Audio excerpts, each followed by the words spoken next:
SD Negeri Tanggul Patompo 1 Kota Makassar menjadi sekolah yang terpilih untuk mewakili Kota Makassar dalam penilaian Adiwiyata tingkat nasional. Sekolah ini terpilih lantaran memiliki ruang hijau seperti greenhouse, tanaman obat, juga memanfaatkan barang-barang bekas untuk dijadikan kerajinan, pot maupun tempat sampah. SD Negeri Tanggul Patompo terpilih dari 8 sekolah dasar yang mengikuti tahap klarifikasi.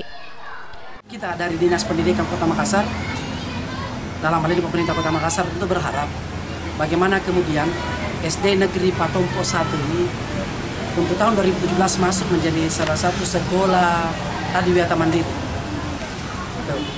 Karena salah satu program Wali Kota Makassar di 18 Republik Pendidikan adalah bagaimana kemudian mendorong yang namanya sekolah adiwiyata.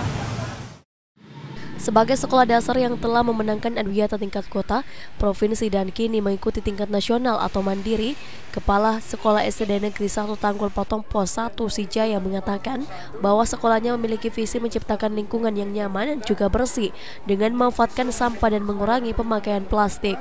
Wawan Setiawan, Fajar TV, Fajar Radio.